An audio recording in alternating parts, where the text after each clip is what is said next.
Hi, everyone. Welcome back. This is Jamie Goldstein, astrologer here, and I am so delighted to have Cayelin Castell come and share with us about some Mercury magic and the connection of Mercury and Venus being the return of the Shekinah. And so I'm just going to read about Cayelin and give you a little info about her, and then we'll get going. So Cayelin Castell co-founded the Shamanic Astrology Mystery School in the late 1990s. In 2014, Cayelin co-founded Venus Alchemy, inspired by the alchemy and magic of each Venus signature and Venus return, facilitating a profound ceremonial and initiatory journey via the 19-month Venus cycle. In 1996, Cayelin also began writing the monthly Celestial Timings, the first ever astronomy astrology ezine, inspiring ceremonial and intentional magic from the visionary understanding that we inform the mysteries as much as they inform us. This understanding and perspective inspires magical experiences that are often beyond anything previously imagined. I love that. My Venus and Gemini heart is so happy reading about that. Well, I'm so excited to have you here because I love the Shamanic Astrology Mystery School's perspective. And I would love to hear a little bit about the Shamanic Astrology perspective on Mercury retrograde. I love to share it because, oh my gosh, do we need it? Yes. The world that sometimes demonizes the Mercury retrograde, and we're here to just give another perspective, right? To give another look at it. So what happens when Mercury goes retrograde, of course, it's reversing direction in the sky from the Earth's perspective. No planet ever reverses direction, but it looks like it does from our perspective.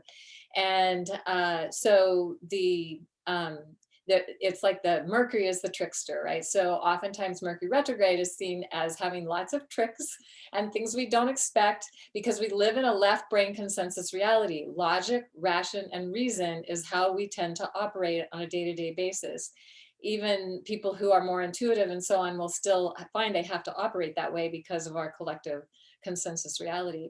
So when Mercury goes retrograde, it shifts us into a more right-brained, intuitive, creative space. The whole entire planet, like, can't get away with the left brain thing as much.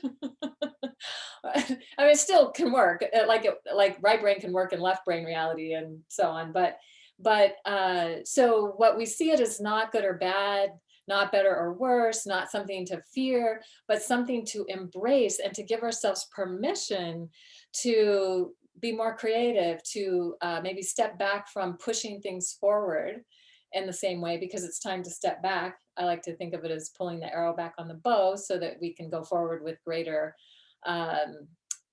direction and intention and that kind of thing. So stepping back can help us with that when Mercury's retrograde. And of course, everybody has experienced technology glitches and that sort of thing. But if you're really open and aware to the messages, because Mercury is the messenger, the messages that are coming from a deeper place. I often think of it too as like maybe you're walking. I like to hike a lot, so I'm hiking, and then suddenly something will catch my eye, and I go back and look at it and take a deeper look at it. I feel like that's a Mercury retrograde. It's like Mercury went, screaming past some certain stars, and then it went, whoa, wait, I gotta go back and check that out.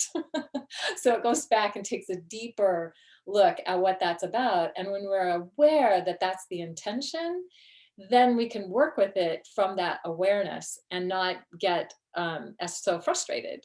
Yeah. Although it can still be frustrating. Yes, it can. We admit that. Well, and I love how you speak about the high magic of Mercury retrograde, and especially given that this is, in Gemini, to me, that's like the sign of magic. Can you share a little bit about that perspective when we do encounter, those Mercury retrograde tricks? Like how can we weave in that perspective? So really, truly, high magic is something everyone, and regardless of whether you have any Gemini or wherever your Mercury is or whatever's going on for you, can tune into high magic, because we are magical beings. We are meant to have that experience. And Mercury can really help us remember and reconnect with, and also be a messenger to us for how we can create that. And ideally, it's through our intention, our awareness, what we're focusing our thoughts on. Because if we're thinking limited, negative, horrible thoughts about ourselves and other people or the world or life or whatever that's about, that's going to be our experience. And so with it's the magic of the mind. A lot of things can really shift by changing your thinking, by changing your perspective, and that's what Mercury's here to help us do. So we can tune into that and work with that and intend that we're expanding our consciousness, our awareness, and being open to the messages that are coming in. And they're often really amazingly magical when we're paying attention. I mean, so depends on how you think of magic, but I think of synchronicities. I think of like setting intentions and going on hikes and having things show up in nature that just blow your mind. For me, that's high magic. Yeah. Yeah, just having other kinds of synchronicities, thinking about somebody and then they call you up or you get an email from them or something like that. Yeah. That's high magic. I think all of these things are high magic. And if we start looking at it that way, then we Mhm. get more of those experiences in our life. And Mercury's here to help us to do that. And especially a Mercury retrograde. So we can go deeper into, okay, so if I'm not experiencing magic, why is that? And what could I do to shift that so that I can get into that more intuitive, magical place within myself? And then when Mercury goes direct, you take that out into the world. Yeah, I love that. And do you have any recommendations on how we can like tap into the magic of Mercury retrograde? Like, for example, when Mercury goes cazimi, meets between the sun and us, is there anything that you recommend that we can do to more intentionally connect to the magic? So yeah, there's lots of ways that we can do that. But probably the first thing is to set an intention or create an intention or be aware that you might be helpful if you have an intention and then create one from that awareness, right? So that it's like communicating with the divine. I think when Mercury's retrograde, we have more access to communication with the divine than we do, like maybe we're just communicating with the world around us and the people around us and that sort of thing. But if we think of it as being something bigger and more amazing and more divinely inspired, multidimensional, especially Mercury's multidimensional anyway. And then when it's in Gemini, way more, it's, high magic and total multidimensionality that we can access if we're willing to take the time to do that. So perhaps sitting down with an intention, meditating on it, journaling can really be really helpful. I have asked questions and then sat and meditated with a question, and then I just write stream of consciousness. Sometimes it makes no sense while I'm writing it, but later I go back and read it and it's like, whoa, because you're accessing that divine knowing that you have within you all the time. We just don't always remember to access it. And so Mercury retrograde is a perfect time to do something like that. And it can help you set an intention.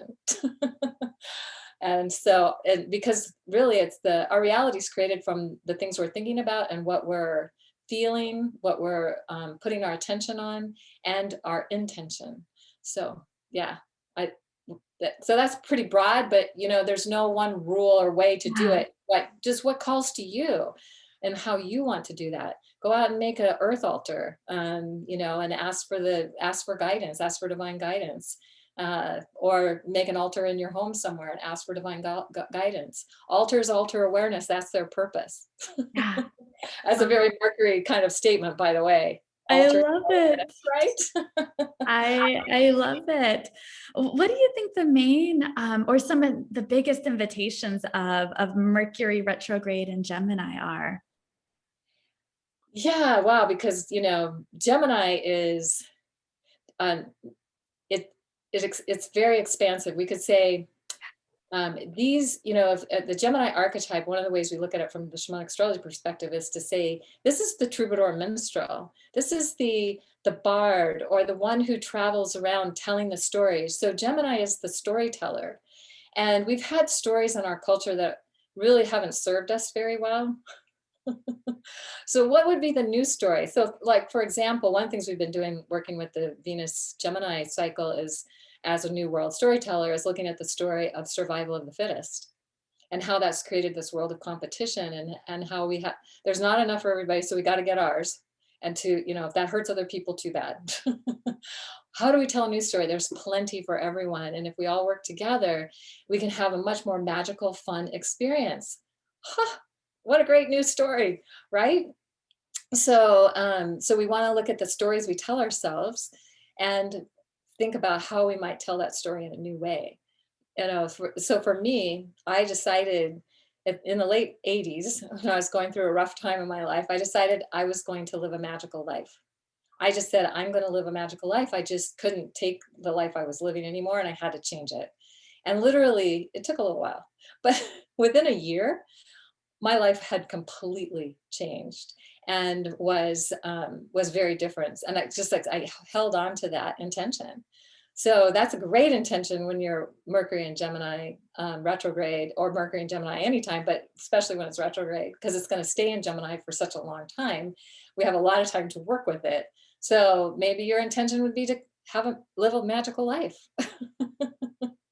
Oh, I love that. Well, I always say like my one, if I could say like one catchphrase about myself, it's like, oh, I believe in living life magically. So I love that. I have a lot of Gemini energy in my chart. So which I like. I love that you said we can connect to that regardless of what sign we're in, because we have we have access to all the archetypes within us. Which, speaking of that, what is your, I'd love to hear your perspective on the relationship of the sun and Mercury, like the two different archetypes and how we embody them.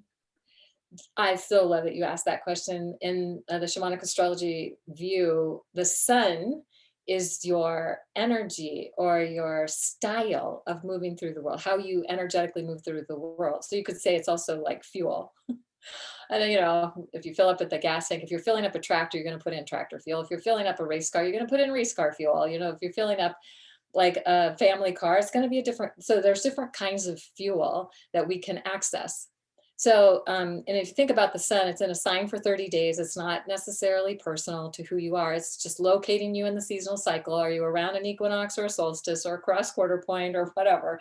And there's the seasonal energy that's available to us. And that's what the sun, that's the fuel that we have available to us. So then Mercury is going to burn that fuel. So I'll just give the example I've given this example before. I have Mercury in Aquarius, but I have a Pisces sun.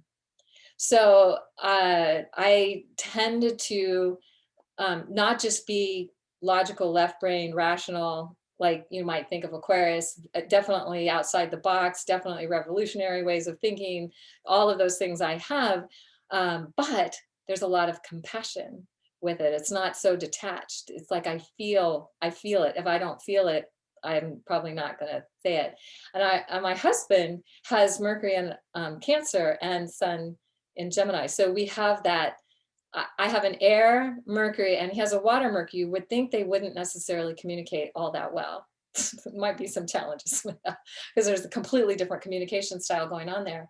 But because he has the air sun and I have the water sun, then we have that air water combination with our Mercury. So our communication is phenomenal. It's so good. It's like I've never had communication with a partner like I do with him. And so that's why I feel like looking at the sun and the sign that Mercury's in can give us a bigger picture about what's our communication style, how we think, how we perceive this reality. All of that is influence. Like we could say if the sun shines on everything, the sun shines on all parts of our life, it's shining on our Mercury as well. And so it's adding an influence to that. I love that because I'm an Aries sun. I have an Aries sun and my Mercury in Pisces. And I really resonate with that, the fuel, because most people they don't peg me as an Aries, even though I really feel the Aries archetype very strong in me. I have the energy of an Aries. I have that fuel that like I jump out of bed. I don't drink caffeine. People are like, you jump out of bed like you had 2 cups of coffee in the morning. So I have that like that Aries fuel, but then my expression is so much more that watery, nonlinear kind of Mercury Pisces expression. And a lot of people actually guess that I'm a Pisces. And so I love that, really resonates with me, that perspective. Beautiful. Yeah. So it's helpful too. I remember sitting in a circle of women many years ago, and there was somebody who was having a challenge with one of the women in the circle who didn't happen to be there.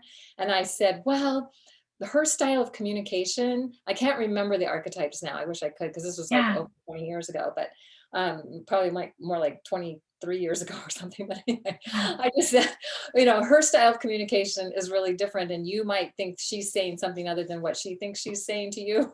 Yeah. And this woman was like, thank you so much for bringing that to my awareness, because it allowed her to not take it so personally. Yes. Oh my gosh. And I so actually understanding Mercury, my last very like long significant relationship, understanding his Mercury sign and how it worked very different than mine. He had Mercury in Capricorn, which so much beauty about that. But one of the differences, my Mercury in Pisces, I tend to be very circular. It can take me a long time to get to my point. And his Mercury in Capricorn is like very, the way he relates to it is very get to the point. And so I would drive him crazy with how long it would take me to tell stories. And it was just very interesting though, but I realized to not take it personal, that that's just his signature. And so, yeah, it was so helpful. And there was, oh my gosh, so much I loved about, or love about Mercury and Capricorn and that expression, but it really helped it. It helped our connection in our relationship.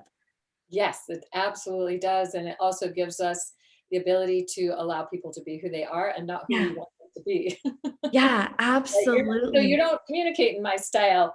That's okay. We'll figure this out, you know? Yeah. This, Yeah. And I'm, because the Mercury and Pisces very much is more about what I'm feeling and energy. And I'm like paying attention to like multiple realms of information coming in at some times. It's actually very hard for me to communicate in linear ways. But I'm trying to get better at it. So, but yeah, yeah, that, with the sun and Aries, that's also very right brain. Both fire and water signs are super right brain ways of yeah. communicating, and the earth and the air signs are left brain ways of communicating. So so when you have two right brain ways, it's going to make sure it's like the whole logical, rational, linear stream of communication is not going to be something you do naturally.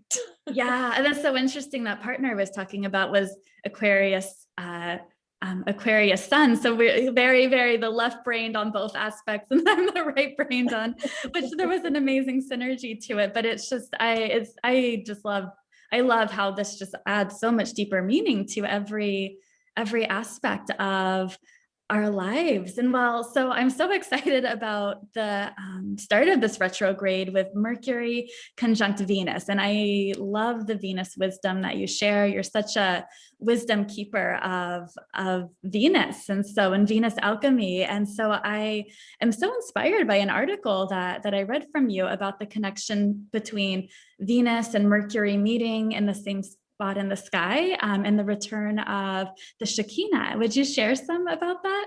I still want to share about that, but first I want to say I've Oh, got yeah. I've got Venus on either side of me here. I love it. I love it. I have my Venus gong right there too. That's so great. All right, so I'm going to share some slides here real Yeah. quick so that we can kind of see this. And literally, I read this book probably late 90s, early 2000. I forget when it exactly came out, but I've read several of their books, and I just love how they have looked at the Venus cycle and a lot of other things as well too, in ancient cultures and what they were doing. And literally, it was Christopher Knight and Robert Lomas that turned me on to the fact that when they built Newgrange in Ireland, not only were they tracking the December solstice sunrise, you know, the winter solstice for them in the northern hemisphere, that light up the tunnel and light up the back altar in the tunnel, but they were also tracking the 8-year cycle of Venus, and it would light up the back. So Venus would rise up 20 minutes before the sun, light up the back tunnel. It's bright enough to do that. The light would go out, then the sun would rise up and relight that tunnel every 8 years. And that'll happen again in 2025. I would love to see that. I've been to Newgrange, but not at the time for that. But anyway, so this is the kind of insights and so on that they have been tuning into for a really long time. So they were seeing that when Mercury and Venus come together in Hebraic culture, it was honored as the return of the Shekinah, or the divine feminine, and the divine feminine presence lighting our world with Mercury. And interestingly, in the story of Inanna, from the Sumerian point of view, when she's with Ninshabar, her servant, her helper, before she goes into the underworld. Anana is Venus and Ninshabar is Mercury. So they were together in the sky. So the Sumerians also had a way of seeing the divine feminine together with Mercury in the sky, Venus and Mercury in the sky, prior to the beginning of her descent into the underworld. So that return of the Shekinah. And they were looking at how they built Solomon's temple specifically to capture the light of the Shekinah when Venus and Mercury would rise every 8 years around the spring equinox, and they would light up the temple through the temple doors, and the light would go back to the Holy of Holies and light up sounds a little like Newgrange, right? Right. So they were tracking that. And again, that will happen in March of 2025 when, and I don't know if Venus or Mercury's still rising with Venus at that time. I haven't looked that far ahead, don't remember, but that would be when they would see that. And also because Mercury and Venus would stay together a long time in the sky. So now what we're experiencing is that Venus and Mercury are together. In fact, they came together in mid-April. Now they weren't visible because they were with the sun in mid-April. And they made their first exact conjunction on April 25th, also with the sun, so not visible. And they'll make their next exact conjunction on May 29th, and around the time that Mercury is stationing retrograde, right? So their exact conjunction, they're together, and that means that Mercury's hanging in the sky at the retrograde point. It's like the point of a pendulum. When the pendulum comes up to the stopping point and then it's going to turn around, it kind of pauses. That's what Mercury does when it's turning retrograde. So, so it's going to hang with Venus pretty close, and they are together until June 6th. So this is like a Shekinah, even, but it's in the evening sky. We could say, oh, divine feminine returning, messenger Mercury with the divine feminine Venus. What's the message there in Gemini? What's the message, right? And because Mercury is most like Gemini, in Shamanic Astrology, we don't use rulerships because that's hierarchical. So we talk about the signs that are most resonant with the planets. So there's a resonant, but all the planets are equally valued and we could say important in any sign. But Mercury loves to be in Gemini.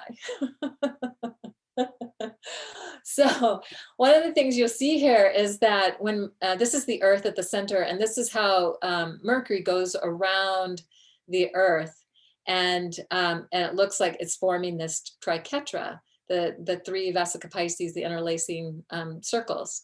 And the triquetra in Celtic culture was considered a powerful symbol.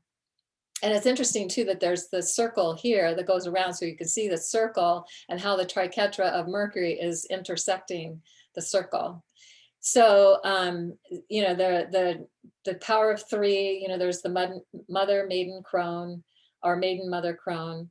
There's other three symbols of three. We could say the power of three could be the power of love, the power of choice, and the power of our life force energy to manifest and create our reality, which is, by the way, magic. Because we're constantly creating our reality, we just don't necessarily think about it. So this is an imagery that's showing how that Mercury's going around the sun, and how Venus is going around and Mercury, and how they're intersecting and creating, like you can see in the center here, that triquetra imagery. And so this is a powerful symbol that is really representing the triquetra, shows something that's going on in the sky. The power of three. In Wiccan, this is a symbol that is used a lot, and a lot of people have probably no idea that's really symbolizing the intersection of the orbits of Mercury and Venus. And then we could think of the triquetra as a symbol that's representing magic. So one of the things that we can see is where these lines come together is their intersection points. They're like between places. And the between in alchemy has always been the place where the greatest amount of magic and alchemy can happen. So if we look at the intersection between ideas, between experiences, between intention, where potential and power can come into form, That's what this symbol really is. And so Venus and Mercury together are helping to heighten the magic of the Mercury retrograde. And this doesn't happen, they will come together briefly, usually, but for them to come together for such a long time, this is what's that Shekinah energy, that divine feminine energy, and the heightened energy. So if we think of magic that happens in the between, or the opposites, like day and night, time and eternity, human and divine, nature and culture, good and evil, light and dark, right and wrong, death and life and death, death and life, whatever you want. But also there's the between moments, like the moments between breaths, the beginnings and endings, and what we might have between each other. Like there's those moments between each other that represent a between time of great alchemy and magic. And then between, of course, Venus and Mercury.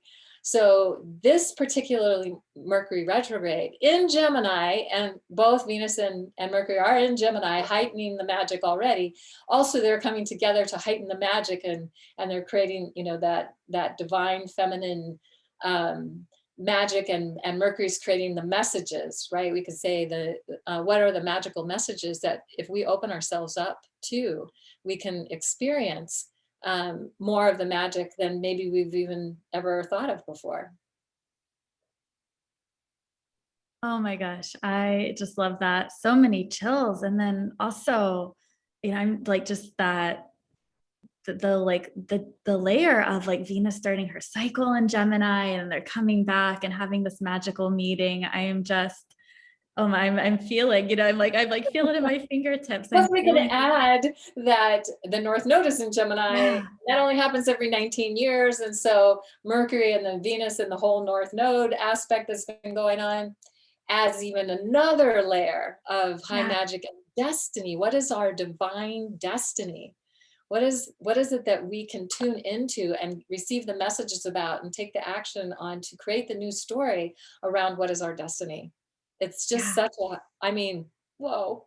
I'm loving it. And you offered so many amazing recommendations already. Like how do we tap into the magic of Mercury retrograde, just kind of knowing this like layer of the Venus and Mercury meeting together. Do you have any other suggestions on how to work with that energy, or just any practical things we can do to tap into, because it's so easy with Mercury retrograde to get caught up in all the technology or the miscommunication and those kinds of things, but to like make sure we stay attuned to honoring all that and the learning lessons that come with it. But how can we also attune to this as well? Yes.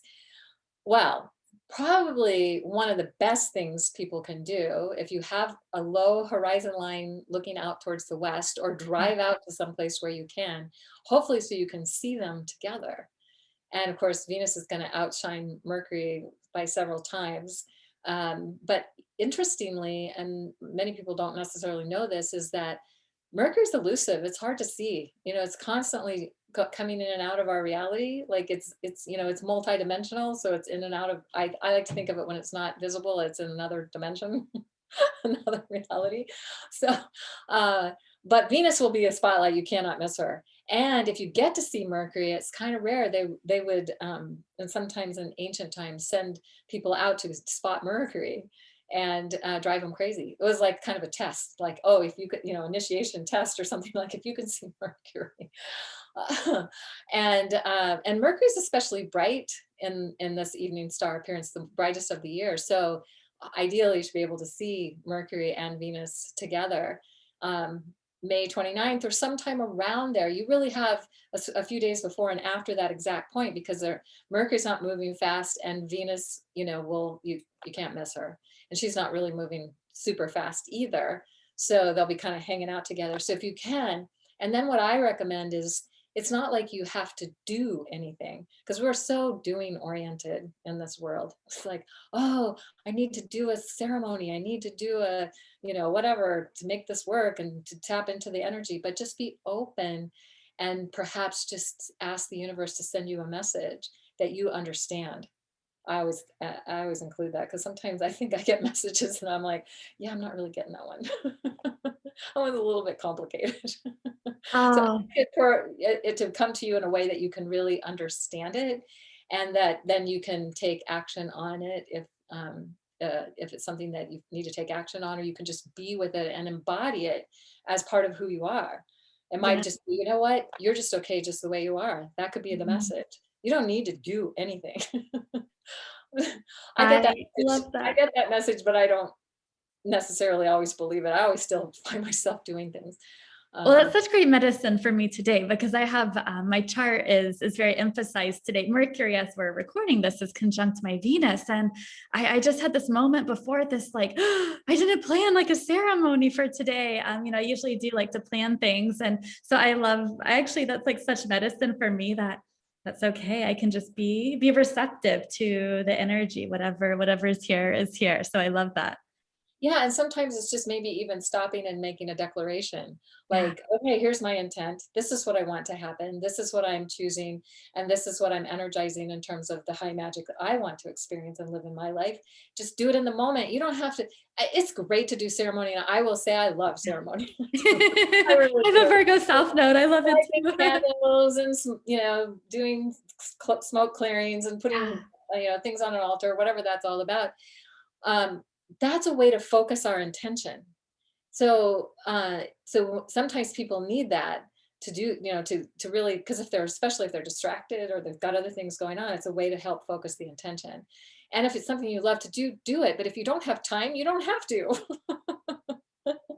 Uh, If you only have time to stand out under the stars and make a declaration to the universe, or stand in front of your altar and make a declaration to the universe, do that, you know? Oh, I love it. And sometimes I always have to remind myself I am my greatest talisman. Like it's just the living magic that's within me. Yes, exactly.